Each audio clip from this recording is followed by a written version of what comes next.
Tonight for Shedeur Sanders, this is a time for some deep self-reflection. I just see a league, though, that goes ahead and takes people with red flags like it's an amusement park. We haven't been in the rooms. We haven't met with them. You're hearing things second and third hand. His play on the field would suggest that he should already have been selected. You can't help but start to think it's personal.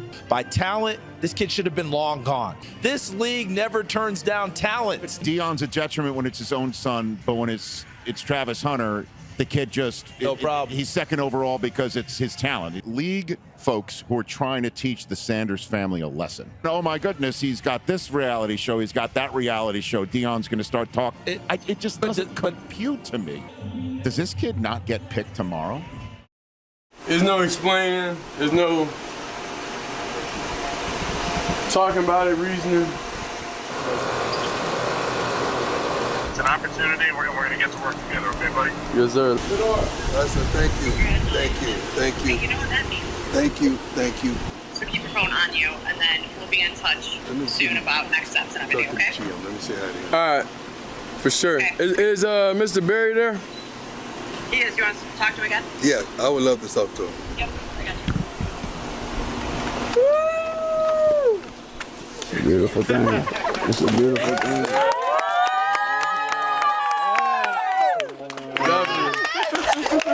Hey, shallow stream on up there? Yeah. You want me to tell Tom to start it? Yeah, let's go. Turn up. It's a good time. It's can't be sad no more. Yes, sir. Yes, sir. Yes, sir. He upstairs. Hold on, I'm gonna take you up there. Saucy T. Come on, Browns. Man, who they got? I don't know. There's a lot of talking going on right now, bro. Hello? Yeah, I'm trying to see about who the Browns get into. Are you turning the volume up or not?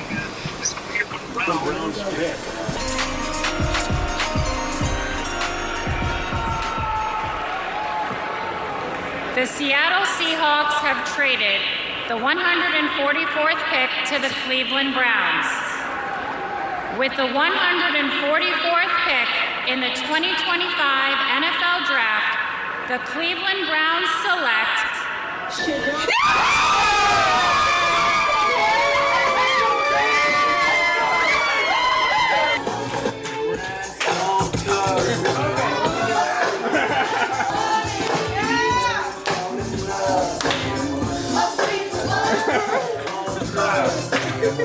Hold on, we gotta see you, Mikey. We gotta see you.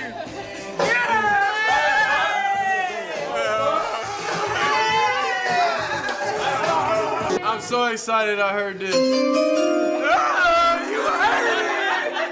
I'm not announcing. Thank you for the fans. Thank you for everybody. Thank you for the Browns organization for giving me a chance. That's all I need. Talented. We spent a lot of time with you. You're a good kid.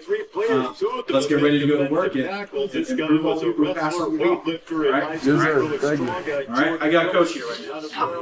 Yo. What's up, coach? Good to see you, man. Yes, sir. I'm excited to see you. Remember I told you the Lord works in mysterious ways, right? No, for sure. Hey, we're going to get to work. It's a beautiful thing. It's a beautiful thing.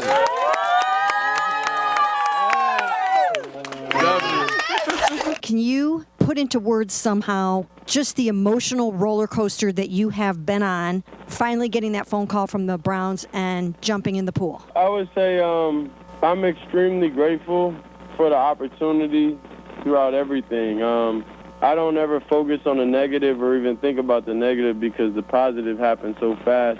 And that's how I view it. That's my personality, is I always stay level through adversity and level through everything, any situation I'm faced with, because I know what it's going to require for me to come out on top. How is going when you went in the draft going to motivate you think, going forward in your NFL career? It's about just being picked, and who sees your value, show what I'm capable of, and understanding the route that we're going to have to take, understanding that I was able to get an opportunity when a lot of people didn't. That's what I'm truly thankful for, so that's what fuels me. How do you think you're going to fit in with this team and with this organization? I know I'm going to fit in perfectly. I feel like it's first getting in, showing the respect to the vets, showing them, I'm here ready to work, show the coaches and have them understand, I'm here ready to work, so they could actually understand the real me. That's what I'm truly thankful to have is the opportunity for people to actually see the real me and not be able to see stuff that could be true or not. Everything was the people there were genuine. It was real cool. So I left that visit knowing that if that was the place for me, I would feel real comfortable with what they have in place. I know you've been asked a million questions about your dad over the years, but what was sort of his advice to you? He said, God got us. What went on and everything is a football game. You may not come out hot. That may not happen, but, when it's down to the final 2 minutes of the game, then you understand the level of seriousness raises the stakes.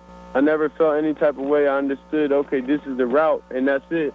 What kind of burden was it being the son of Deion and that you were not just a regular player here in college football? Well, it's never a burden. God makes everybody have their own routes, and this is just my route. What's your mindset heading into this organization with that mini camp around the corner and the anticipated quarterback competition for that starting role in this upcoming season?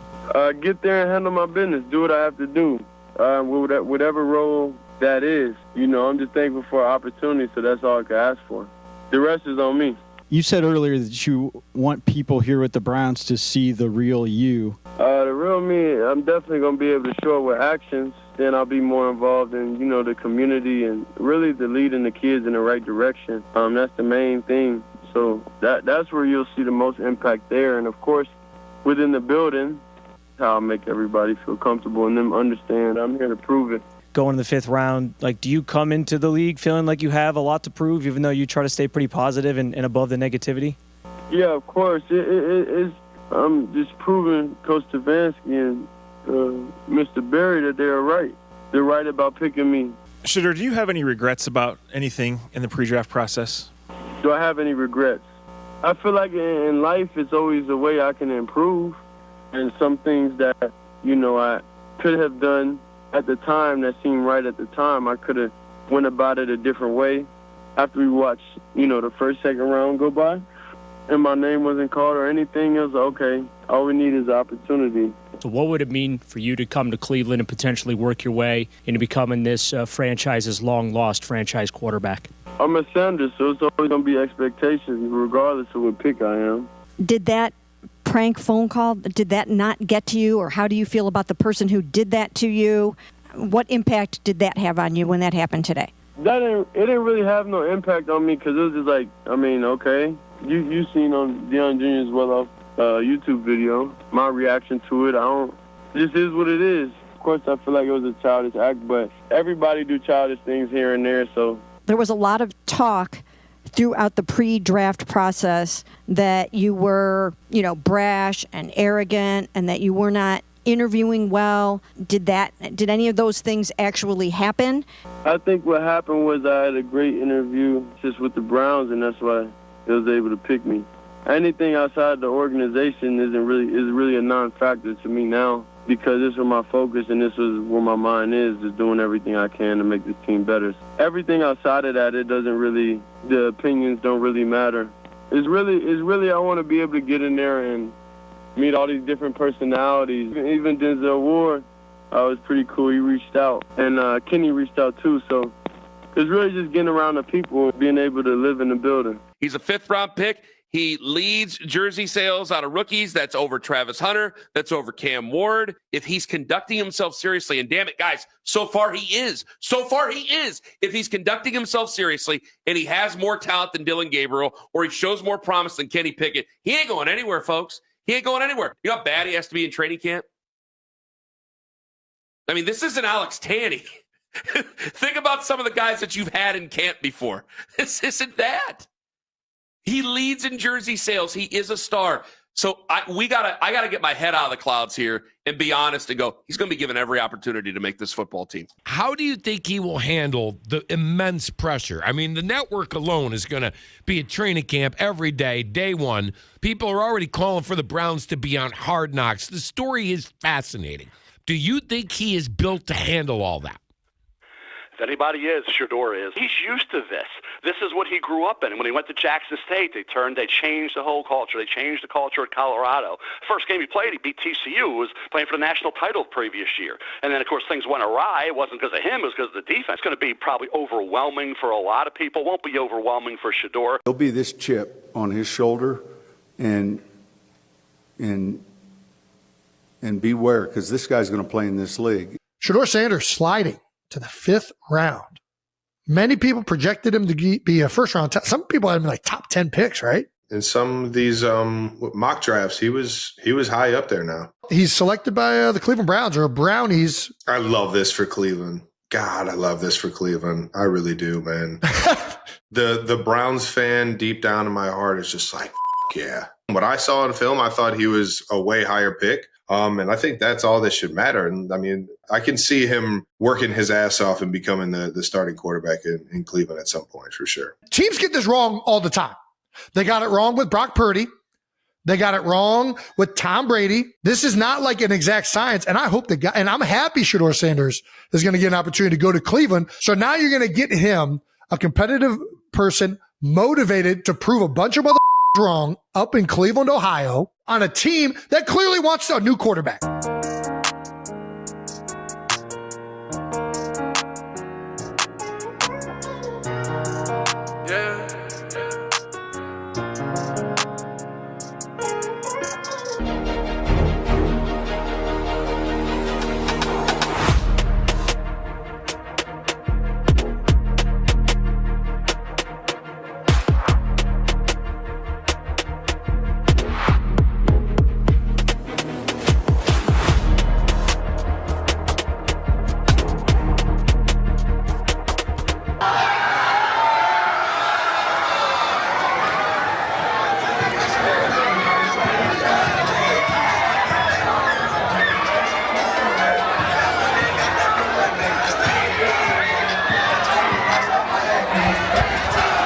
How's everybody doing? So I just got to Cleveland. I just got here yesterday. I just wanted to come out and see y'all. We working out every day. We got a purpose. We got something we trying to accomplish and achieve. But what inspires me to keep going, I would say knowing I got a lot of people watching me, knowing that I'm a positive influence to the youth. That's why I say what keeps me going. So like even coming here seeing y'all, I choose to do it. You got two ways you could go about it. You could do what you want to do, not listen and see how it pan out, or you could listen to somebody that got your best interest, that wants the best for you, and then go down that route. So everybody has free will in this room, and you know everything may be fun and games now, but whenever real life hit, I don't think it's gonna be that funny if you don't set yourself up the right way. I'm trying to bring Cleveland, of course, a Super Bowl. Making the city, like, bringing more hope, bringing more positivity to it. In the free time, we could just be a mentor for real. So that's what I want to do off the field, is be like more mentor and be more connected with you younger generation, with you younger kids.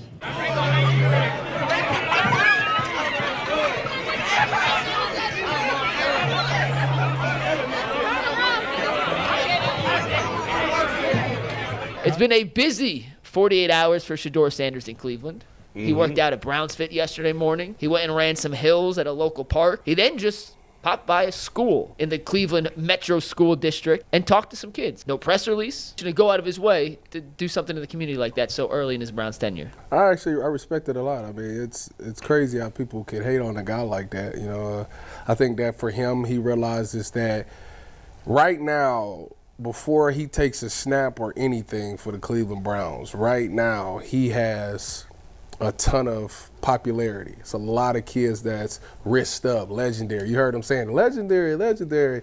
You know, those kids' lives will be impacted. Like, wow, man, we talked to Shedeur Sanders today. Like, you know, and maybe something he said in there, because at this point it's deeper than football. Maybe something he said in there, maybe one of those kids listened and they straightened up, or they was going down the wrong path, and they met Shedeur, they heard what he said, and it was like, man, wow. And now they inspired them to change their ways. Like, that to me is much more impactful than anything he could do on the football field. And I think it was a powerful move. I don't think they're supposed to be here. They're not required to be No, here. I don't like so that. the fact that, like, basically the draft ends and he gets on a plane and wants to, like, get involved right away, I think it's great. I don't know how you could be. How could you think anything else? How could you be upset by anything that you saw? Because some people would say it's like a PR move, but We get press releases from the Browns all the time. Quarterback 4 is going to be in this direction. He's going to be talking to this group.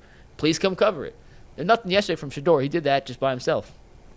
Makes it even cooler. I mean, some people perceive him as cocky. To me, I think most athletes are cocky. That's how you need to be as an athlete, I think. Okay, if the worst thing he did was do a crappy job in the interviews, he's not the first one to do that before. And if he plays well and if he works his ass off, becomes a starter eventually and plays well. He's never been in trouble that I know of. Yeah. I've never heard anything about teammates not liking him. Nope. So what are we talking about? some interviews with some older guys. And we'll find out with him. And if he belongs, the Browns may have, after 25 years of wandering the desert, may have finally run into one. Right. Anytime a player gets in the community and tries to help out, kudos to them, and we don't recognize it enough. So far, he's done everything right. He's hit a complete home run in terms of just doing the right stuff in the 3 days he's been here since being drafted. If it pans out on the field as well, where do you think Shedeur could rank on the most popular Cleveland athletes of, like, the last 50 years? Like, would he catapult, if it goes well in the field, up into that LeBron status? If he ball on the field, where he gonna be? Oh my goodness, it'd be LeBron, Shedeur. I know Donovan Mitchell's great. Myles Garrett has been great. Jose has been great. Baker was great. Frankie Lindor, all of them. He will jump every last one of them and be second on the list. If you're good as quarterback for the Browns, you're going to be the most popular guy in Cleveland. That's it. Yeah. End of conversation.